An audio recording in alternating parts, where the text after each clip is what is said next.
आपल्या बाळाच्या सर्वांगीण विकासासाठी आपण सर्व प्रकारची काळजी घेत असतो. पण प्रसूती होऊन बाळ जन्माला आल्यावर आपल्या जबाबदाऱ्या अजून वाढतात.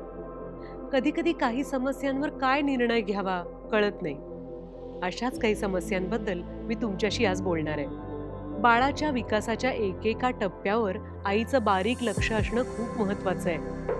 आशाताईंच्या मदतीने बाळाचं वजन, शरीराची लांबी, डोक्याचा घेर नियमित तपासत राहा आणि बाळ आदर्श गुणवत्तेच्या पट्टीत आहे की नाही याची काळजी घ्या.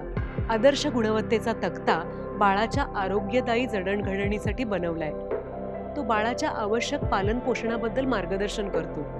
समजा बाळ गरजेपेक्षा कमी दूध पित असेल किंवा पुरेसा आहार घेत नसेल तर ही धोक्याची सूचना समजा आणि बाळाचं शरीर आपल्याला काय सांगतंय हे जाणून घ्या. नियमितपणे बाळाच्या श्वसनाकडे लक्ष ठेवा.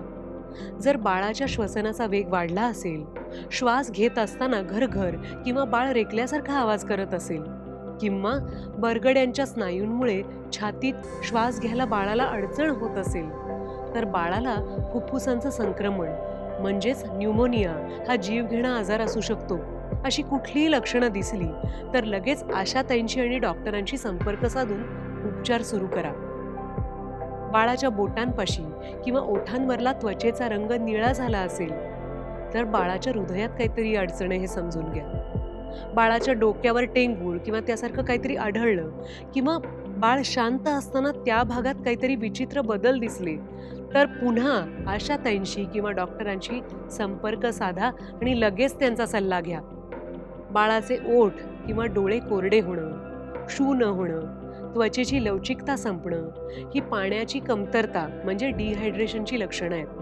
पाण्याचा एक एक थेंब बाळाच्या निरोगी आयुष्यासाठी महत्वाचा आहे हे लक्षात ठेवा. बाळाला आकडी येत असेल तर वेळीच सावध व्हा.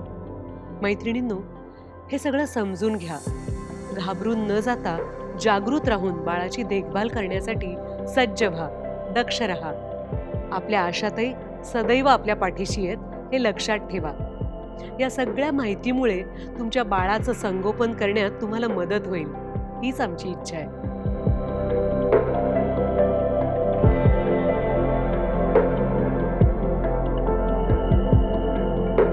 हा व्हिडिओ जास्तीत जास्त लोकांपर्यंत शेअर करा आणि आरोग्याच्या अशाच माहितीसाठी हेल्थ गुरु आय केअरला सबस्क्राईब करा.